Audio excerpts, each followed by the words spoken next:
Hello everyone, this is Shivam here and आज की इस वीडियो में हम बात करने वाले हैं periodic classification of element chapter के सेकंड लेक्चर के बारे में। राइट, देखिए फर्स्ट लेक्चर को अगर मैं थोड़ा सा रिकॉल करवाऊं तो फर्स्ट लेक्चर के अंदर हमने बात की थी कि आखिरकार हमें एलिमेंट्स को क्लासिफाई करने की नीड क्यों पड़ी। एंड उसके बाद हमने बात की थी कि सबसे पहले हमारे पास लैवोशियर नाम के साइंटिस्ट आए थे जिन्होंने एलिमेंट्स को मेटल और नॉन मेटल इन दो ब्रॉड क्लासिफिकेशन के अंदर क्या कर दिया था, क्लासिफाई कर दिया था। बट उसके अंदर बहुत सारी लिमिटेशन थी। फॉर एग्जांपल हमारे पास कुछ ऐसे एलिमेंट भी देखने को मिलते हैं जो ना ही मेटल है ना ही नॉन मेटल है, उनके लिए कोई भी पोजीशन, उनके लिए कोई भी क्लासिफिकेशन सिस्टम उन्होंने नहीं क्रिएट किया था। और दूसरी हमारे पास ये एक ब्रॉड क्लासिफिकेशन थी। मेटल के अंदर जो एलिमेंट्स रखे गए वो आपस में भी बहुत ज्यादा डिफरेंस शो कर रहे थे, जिसकी वजह से इसको डिस्कार्ड कर दिया गया। उसके बाद सेकंड साइंटिस्ट हमारे पास आए थे डोबर्नियर, जिन्होंने एलिमेंट्स की केमिकल एंड फिजिकल प्रॉपर्टीज को ऑब्जर्व करके ग्रुप्स बनाने स्टार्ट कर दिए एलिमेंट के। और उनके ग्रुप्स को क्या कहा गया, ट्राइड कहा गया। क्यों? क्योंकि वो तीन तीन एलिमेंट्स के ग्रुप थे हमारे पास। राइट, तो उसके बाद उनके अंदर भी बहुत सारी लिमिटेशन थी। फॉर एग्जांपल जितने भी नॉन एलिमेंट थे उस टाइम पे वो उन सबको अरेंज नहीं कर पाए थे और एक ऐसे क्लासिफिकेशन सिस्टम को हम नहीं अपना सकते जो उस टाइम पर ही नॉन जितने एलिमेंट्स हैं उनको अरेंज नहीं कर पा रहा। राइट, तो अब हम बात करते हैं थर्ड क्लासिफिकेशन सिस्टम की। तो हमारे पास जो थर्ड क्लासिफिकेशन प्रोवाइड की थी वो थे न्यूलैंड। ठीक है, जो थर्ड क्लासिफिकेशन हमें प्रोवाइड की गई थी वो थे हमारे पास न्यूलैंड, और इनको हम ये भी कहते हैं न्यूलैंड लॉ ऑफ ऑक्टेव। ठीक है, इनको हम न्यूलैंड लॉ ऑफ ऑक्टेव के नाम से भी जानते हैं। इनकी पीरियोडिक टेबल को हम न्यूलैंड लॉ ऑफ ऑक्टेव के नाम से भी जानते हैं। तो देखिए सबसे पहली बात तो आपको किसी भी पीरियोडिक टेबल के अंदर ये पता होना चाहिए कि इस साइंटिस्ट ने ये पीरियोडिक टेबल किस बेस के ऊपर अरेंज करी है। राइट, किस बेस को मानकर इन्होंने अपने एलिमेंट्स को क्लासिफाई करना स्टार्ट किया है। तो न्यूलैंड की अगर हम बात करते हैं तो न्यूलैंड ने एटॉमिक मास को कंसीडर करके, न्यूलैंड ने एटॉमिक मास को कंसीडर करके अपनी पूरी की पूरी पीरियोडिक टेबल को अरेंज किया था, अपनी पूरी की पूरी पीरियोडिक टेबल बनाई। राइट, तो सबसे इंपॉर्टेंट क्वेश्चन आपके पास आपको ये देखने को मिलेगा कि बताओ न्यूलैंड लॉ ऑफ ऑक्टेव या फिर न्यूलैंड की जो पीरियोडिक टेबल है वो किस बेस के ऊपर बनी हुई है। तो आपका आंसर क्या आना चाहिए? आपका आंसर आएगा एटॉमिक मास। ठीक है, तो न्यूलैंड ने एलिमेंट्स को increasing order of atomic mass में अरेंज करना स्टार्ट कर दिया।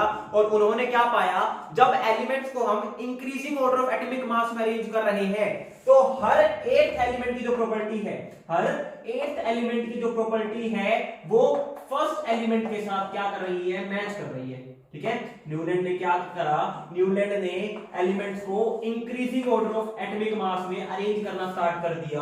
और उन्होंने क्या पाया, जो एट एलिमेंट है उनकी टेबल में वो फर्स्ट एलिमेंट जैसी ही प्रॉपर्टी शो कर रहा है। तो इस बेसिस के ऊपर उन्होंने एलिमेंट्स को अरेंज करना स्टार्ट किया और अपने पीरियोडिक टेबल अरेंज करी। ठीक है, एक इंपॉर्टेंट बात आपको बताता हूं, न्यूलैंड जो है वो म्यूजिक लवर थे। ठीक है, न्यूलैंड जो है वो म्यूजिक लवर थे, म्यूजिक के साथ इनका अच्छा खासा गहरा रिश्ता था। तो उन्होंने क्या किया, केमिस्ट्री को म्यूजिक के साथ रिलेट कर दिया। और उन्होंने क्या कहा, उन्होंने कहा जिस तरीके से म्यूजिक के अंदर 8 नोट्स होते हैं, सा रे गा मा पा धा नी सा, तो जो 8th नोट है, ठीक है, जो हमारे पास 8th नोट है वो फर्स्ट नोट वाला ही है। 8th नोट क्या है, सा, और फर्स्ट नोट भी क्या था, सा। तो उन्होंने क्या कहा, जिस तरीके से म्यूजिक के नोट्स के अंदर जो 8th नोट है वो फर्स्ट नोट वाला ही है। ठीक है, तो उसी तरीके से पीरियोडिक टेबल के अंदर भी क्या हुआ, हर 8वां एलिमेंट जो है फर्स्ट एलिमेंट वाली ही प्रॉपर्टीज शो कर रहा था। और इस बेसिस के ऊपर उन्होंने अपनी पूरी की पूरी पीरियोडिक टेबल अरेंज कर दी। अगर मैं आपको बताना चाहूं तो देखिए हमारे पास 8 नोट्स कौन कौन से होते हैं, सा रे गा मा पा धा नी और सा। ठीक है, तो जो 8 हमारे पास नोट आएगा वो किसके नीचे आएगा, वो फर्स्ट नोट के इक्वल ही आ जाएगा, फर्स्ट नोट के नीचे ही आ जाएगा। क्यों? क्योंकि दोनों सेम नोट है। उसके बाद क्या होगा, अब दोबारा से सा रे गा मा ये स्टार्ट हो जाएगा। तो हमारे पास हर एक एलिमेंट की जो प्रॉपर्टी है वो फर्स्ट एलिमेंट के साथ मैच कर रही थी। ठीक है, तो चलिए इसी तरीके से हम क्या करते हैं, एलिमेंट्स को अरेंज करना स्टार्ट करते हैं। तो हमारे पास सबसे कम एटॉमिक मास किसका होता है, हाइड्रोजन का हमें देखने को मिलता है। उसके बाद हमारे पास आता है हीलियम, बट हीलियम एक नोबल गैस है। और न्यूलैंड के टाइम पर, जब न्यूलैंड ने अपनी पीरियोडिक टेबल बनाई थी, उस टाइम पर जो इनर्ट गैसेस हैं या फिर जो नोबल गैसेस हैं जिन्हें हम जानते हैं वो उस टाइम पे डिस्कवर नहीं हुई थी। तो हीलियम को हम क्या कर रहे हैं, एक्सक्लूड कर रहे हैं। तो सबसे पहला एलिमेंट हमारे पास कौन सा आएगा, सबसे पहला एलिमेंट हमें देखने को मिलेगा हाइड्रोजन, देन हमारे पास आएगा लिथियम, देन हमारे पास आएगा beryllium, then boron, carbon, nitrogen, oxygen. ठीक है, अब देखिए first element, second, third, fourth, fifth, sixth, seventh, eighth. अब जो एट्थ एलिमेंट आएगा वो फर्स्ट एलिमेंट जैसी ही प्रॉपर्टीज रखेगा, तो हमारे पास एट्थ एलिमेंट कौन सा आएगा? फ्लोरीन। ठीक है, तो इसकी प्रॉपर्टी किसके साथ सिमिलर है? फ्लोरीन की प्रॉपर्टी हाइड्रोजन के साथ उन्होंने कहा मैच करेगी। फ्लोरीन के बाद हमारे पास कौन सा आता है? फ्लोरीन के बाद आएगा हमारे पास सोडियम। आना तो हमारे पास क्या चाहिए? हमारे पास आना तो नियोन चाहिए, लेकिन नियोन जैसा कि मैंने कहा कि उस टाइम पे नोबल गैस डिस्कवर नहीं हुई थी, तो नियोन के लिए कोई भी जगह यहाँ पर नहीं थी। ठीक है, उसके बाद यहाँ पे मैग्नीशियम आएगा, यहाँ पे एल्यूमिनियम था हमारे पास, सिलिकॉन, देन फास्फोरस, सल्फर। अब जो एट्थ एलिमेंट आएगा उसकी प्रॉपर्टी फर्स्ट एलिमेंट के साथ क्या करेगी? मैच करेगी। ठीक है, यहाँ पे हमारे पास पोटेशियम आ जाएगा, यहाँ पे आ जाएगा हमारे पास कैल्शियम, और इनकी पीरियोडिक टेबल इसी तरीके से आगे बढ़ती चली गई। अब आप कहोगे सर आपने आगे वाले एलिमेंट्स क्यों नहीं लिखे?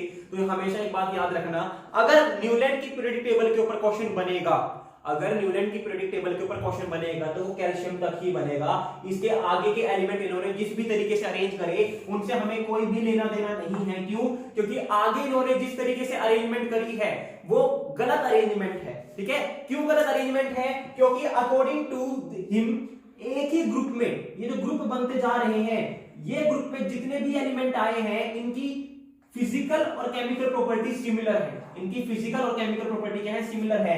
बट कैल्शियम के बाद उन्होंने जितने भी एलिमेंट्स अरेंज करे उनकी पीरियोडिक प्रॉपर्टीज जो है, उनकी जो फिजिकल और केमिकल प्रॉपर्टीज जो है वो अपने ग्रुप के साथ मैच नहीं खा रही थी, जिसकी वजह से हमें उन्हें पढ़ने की जरूरत भी नहीं है। आपको सिर्फ ये पता होना चाहिए न्यूलैंड ने जब अपनी पीरियोडिक टेबल बनाई तो वो कैल्शियम तक तो ठीक बन गई, वो कैल्शियम तक तो ठीक बन गई, लेकिन कैल्शियम के बाद उन्होंने जो भी एलिमेंट्स अरेंज करे वो अपनी ग्रुप के जैसी फिजिकल और केमिकल प्रॉपर्टी शो नहीं कर रहे थे। तो आपको कैल्शियम के आगे पीरियोडिक टेबल को याद करने की जरूरत भी नहीं है। क्या आपको इतनी बातें समझ में आई? ठीक है, अब बात करते हैं उनकी लिमिटेशन को लेके। ये थी उनकी कंप्लीटली पीरियोडिक टेबल, आगे उनको पढ़ने की जरूरत नहीं है, आगे आपको एलिमेंट्स को याद करने की जरूरत नहीं है, कौन सा एलिमेंट किस ग्रुप के नीचे आ रहा है। ठीक है, अब हम बात करते हैं लिमिटेशन की, यानी कि क्यों न्यूलैंड की पीरियोडिक टेबल को डिस्कार्ड कर दिया गया। ठीक है, इसमें क्या क्या खामियां थी जिसकी वजह से हम इसको एक्सेप्ट नहीं कर पाए हैं। सबसे पहली खामी ये थी कि न्यूलैंड की पीरियोडिक टेबल कैल्शियम तक ही वैलिड थी। ठीक है, अप टू कैल्शियम तक ही वैलिड थी हमारे पास न्यूलैंड की पीरियोडिक टेबल। कैल्शियम के बाद जो इन्होंने एलिमेंट अरेंज करे वो एलिमेंट्स अपने ग्रुप जैसी प्रॉपर्टी शो नहीं कर रहे थे। तो सबसे पहली जो लिमिटेशन थी वो तो यही देखने को मिल जाएगी। दूसरी लिमिटेशन, जो हाइड्रोजन की प्रॉपर्टी है वो हेलोजन के साथ मैच नहीं कर रही थी। हाइड्रोजन की जो केमिकल रिएक्शन है, जो केमिकल प्रॉपर्टीज है, केमिकल रिएक्टिविटी आप कह सकते हो चाहे तो, हाइड्रोजन की जो केमिकल रिएक्टिविटी है वो हेलोजन जैसी नहीं थी। कहने का मतलब क्या है? हाइड्रोजन की जो रिएक्टिविटी है, किस स्पीड के साथ ये रिएक्ट कर रहा है, वो हेलोजन के कंपेयर में काफी कम थी। ठीक है, हाइड्रोजन की जो केमिकल रिएक्टिविटी है वो हेलोजन से कंपेयर में काफी ज्यादा कम हमें देखने को मिल रही थी।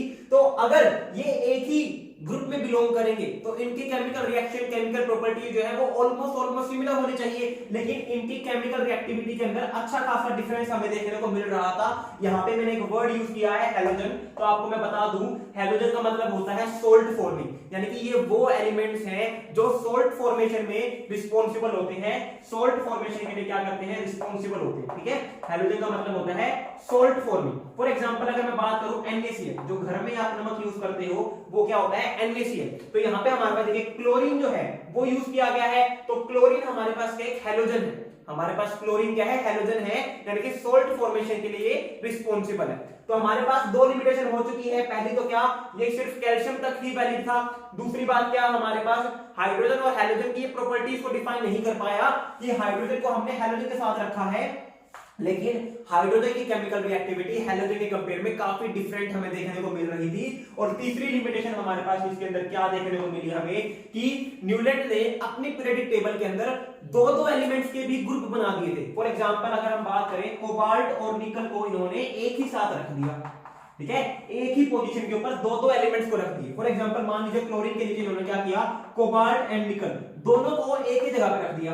ये तो नहीं होना चाहिए था। दो एलिमेंट बिल्कुल सेम प्रॉपर्टी कैसे रख सकते हैं? तो जब दो एलिमेंट की केमिकल प्रॉपर्टीज, फिजिकल प्रॉपर्टीज बिल्कुल सेम नहीं हो सकती तो वो एक ही ग्रुप में एक ही जगह पर नहीं आने चाहिए। ठीक है, चलो ठीक है, इनकी लगभग सेम है, तो कोबाल्ट को ऊपर रख दो, निकल को इसके नीचे रख दो, ऐसा तो फिर भी चल सकता था। लेकिन दो एलिमेंट्स को एक साथ एक ही जगह पे रखना तो कोई समझदारी वाली बात नहीं थी। तो इन लिमिटेशन के कारण इनको क्या कर दिया गया? डिस्कार्ड कर दिया गया। ठीक है, तो चलिए क्वेश्चन करवा देता हूं। एक बार एक क्वेश्चन आया था कि बताओ न्यूलैंड की पीरियोडिक टेबल जो है वो किसके ऊपर वैलिड नहीं है? ठीक है, न्यूलैंड की पीरियोडिक टेबल जो है इनमें से किस चीज के ऊपर वैलिड नहीं है? फर्स्ट हमारे पास था ऑप्शन में, हमारे पास न्यूलैंड की जो पीरियोडिक टेबल है वो लाइटर एलिमेंट के ऊपर वैलिड नहीं है। न्यूलैंड की जो पीरियोडिक टेबल है वो लाइटर एलिमेंट के ऊपर वैलिड नहीं है। लाइटर एलिमेंट्स का मतलब है वो एलिमेंट्स जिनका एटॉमिक मास कम है। ठीक है, लाइटर एलिमेंट का मतलब है वो एलिमेंट जिनका एटॉमिक मास कम है। दूसरा ऑप्शन था हमारे पास हैवी एलिमेंट। दूसरा हमारे पास ऑप्शन था हैवी एलिमेंट। हैवी एलिमेंट से क्या मतलब है? हैवी एलिमेंट से मतलब है वो एलिमेंट जिनका मास क्या है? ज्यादा है। तो आपको मैंने कहा कि जो न्यूलैंड की पीरियोडिक टेबल है वो कैल्शियम तक तो ठीक है, उसके बाद वो गलत अरेंजमेंट करता चला गया। ठीक है, तो कैल्शियम तक तो मास क्या होगा? कम ही होगा। ठीक है, कैल्शियम तक तो मास क्या होगा? कम ही होगा। कैल्शियम के बाद जो एलिमेंट्स आएंगे उनका मास क्या होगा? ज्यादा होगा। तो हम ये कह सकते हैं न्यूलैंड की पीरियोडिक टेबल जो है वो लाइटर एलिमेंट्स के ऊपर तो वैलिड थी। न्यूलैंड की पीरियोडिक टेबल में जो लाइटर एलिमेंट्स हैं, जो कम मास के एलिमेंट हैं, उनको तो अच्छे से अरेंज कर दिया था। लेकिन जो हैवी एलिमेंट्स थे, जो हैवी एलिमेंट्स थे जिनका मास ज्यादा था, उनको प्रॉपर तरीके से अरेंज वो नहीं कर पाया था। तो आंसर क्या आ जाएगा? हैवी एलिमेंट्स के ऊपर। न्यूलैंड की पीरियोडिक टेबल हैवी एलिमेंट्स को अरेंज नहीं कर पाई थी, तो हैवी एलिमेंट्स के लिए वो वैलिड नहीं है। इंपॉर्टेंट क्वेश्चन है, आपको अपने जहन में ये बनाकर रखना है। राइट, तो दो क्वेश्चन जनरली पूछे जाते हैं, 2 या 3 क्वेश्चन। पहला क्वेश्चन तो यही आता है कि न्यूलैंड ने अपनी पीरियोडिक टेबल किस बेसिस के ऊपर अरेंज करनी स्टार्ट करी थी? तो एटॉमिक मास के बेस के ऊपर उन्होंने अरेंज करनी स्टार्ट करी थी। दूसरा क्वेश्चन ये बनता है कि बताओ न्यूलैंड की पीरियोडिक टेबल कहां तक वैलिड थी? तो कैल्शियम तक वैलिड थी। ठीक है, न्यूलैंड की पीरियोडिक टेबल कैल्शियम तक वैलिड थी। और तीसरा क्वेश्चन बन जाता है कि न्यूलैंड की पीरियोडिक टेबल किन के ऊपर वैलिड नहीं है? तो हैवियर एलिमेंट के ऊपर वैलिड नहीं है। क्या आपको इतनी बातें समझ में आ गई?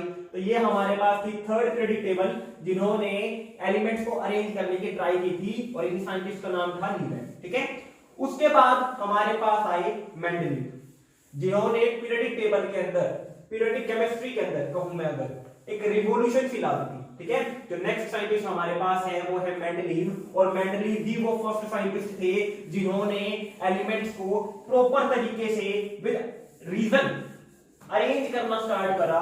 और इन्होंने ही सबसे पहले, ये वो सबसे पहले साइंटिस्ट थे जिन्होंने उस टाइम पे जितने भी एलिमेंट्स थे उन सबको प्रॉपर फॉर्मेट में अरेंज कर दिया था। राइट, तो हम बात करते हैं मेंडलीव पीरियोडिक टेबल के बारे में। अब जो हमारे पास साइंटिस्ट आए हैं वो है मेंडलीव। ठीक है, जो साइंटिस्ट हमारे पास है वो है मेंडलीव, और इनकी पीरियोडिक टेबल को हम क्या कहते हैं? Mendeleev periodic table. तो जैसा कि मैंने कहा था आपको इनिशियली, किसी भी पीरियोडिक टेबल को जानने से पहले आपको यह पता होना चाहिए कि वो पीरियोडिक टेबल किस चीज को बेस बनाकर बनाई गई है, क्या आधार है उस पीरियोडिक टेबल का। तो मेंडलीव ने एटॉमिक मास को चुना। ठीक है, मेंडलीव ने एटॉमिक मास को चुना। मेंडलीव ने क्या किया? एलिमेंट का एटॉमिक मास को रिलेट किया एलिमेंट्स की फिजिकल और केमिकल प्रॉपर्टीज के साथ। ठीक है, मेंडलीव ने क्या किया?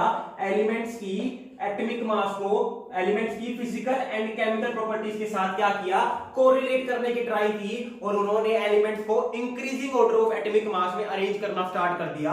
और उन्होंने क्या पाया? उन्होंने पाया कि अगर मैं एलिमेंट्स को increasing order of atomic mass में अरेंज कर रहा हूं तो एक रेगुलर टाइम इंटरवल के बाद, एक रेगुलर इंटरवल के बाद हमें ऐसे एलिमेंट मिल रहे हैं जो पहले एलिमेंट जैसी प्रॉपर्टी शो कर रहे हैं। ठीक है, इन्होंने क्या कहा? अगर हम एलिमेंट्स को increasing order of atomic mass में अरेंज करते चले जाएं तो एक पर्टिकुलर इंटरवल के बाद जो एलिमेंट आएंगे वो अपनी प्रॉपर्टीज को रिपीट करना स्टार्ट कर देते हैं। ठीक है, अगर हम एलिमेंट्स को increasing order of atomic mass में अरेंज करते चले जाएंगे तो एलिमेंट्स एक पर्टिकुलर टाइम इंटरवल के बाद अपनी प्रॉपर्टीज को रिपीट करते हैं। फॉर एग्जांपल, मैंने क्या किया? एलिमेंट्स को अरेंज करना स्टार्ट किया, मान लीजिए A B C D E F।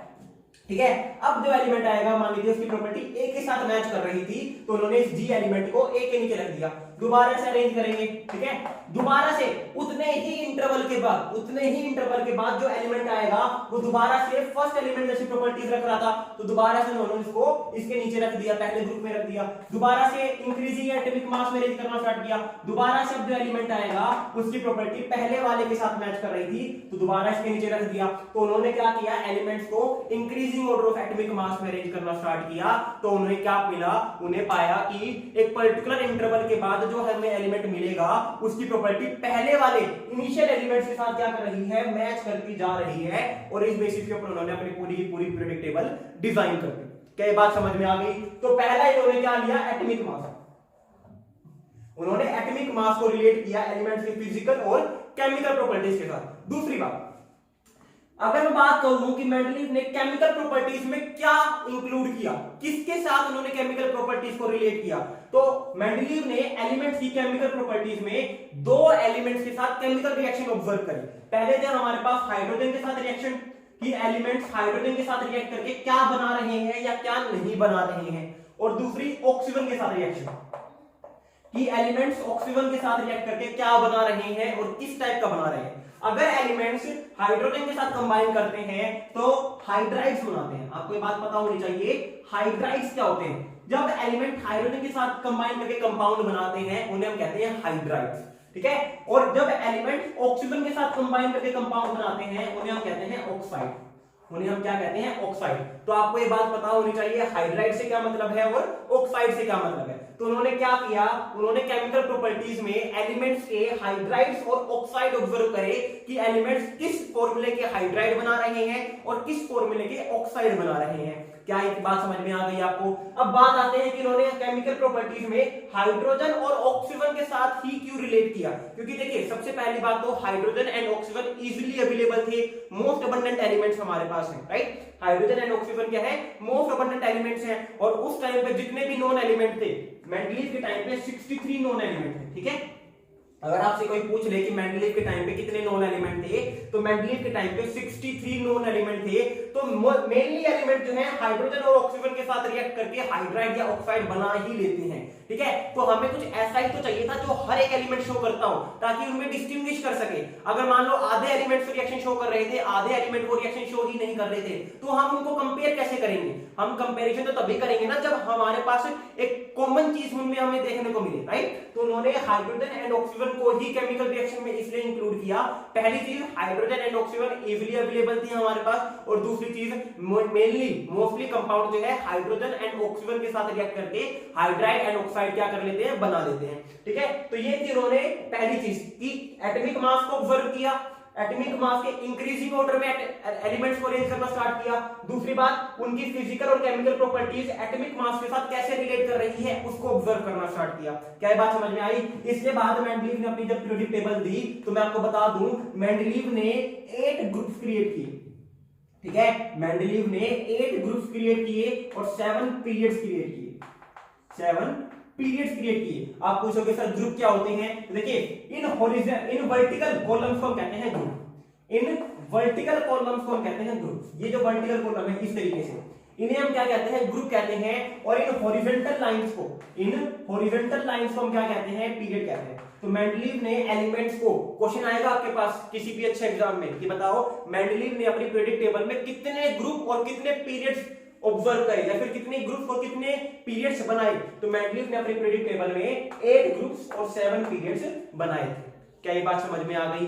तो आज की वीडियो के लिए बस इतना ही। मेंडलीव की जो फर्दर मेरिट्स हैं, जो डीमेरिट्स हैं, और अच्छे से ओपन अप करके हम इसको पढ़ेंगे नेक्स्ट लेक्चर के अंदर, राइट। अगर आपको कोई भी डाउट रहता है इस वीडियो से रिलेटेड तो आप कमेंट सेक्शन में कमेंट कर सकते हो या सोशल हैंडल्स के ऊपर मैसेज ड्रॉप आउट भी कर सकते हो। So thank you very much, have a good day.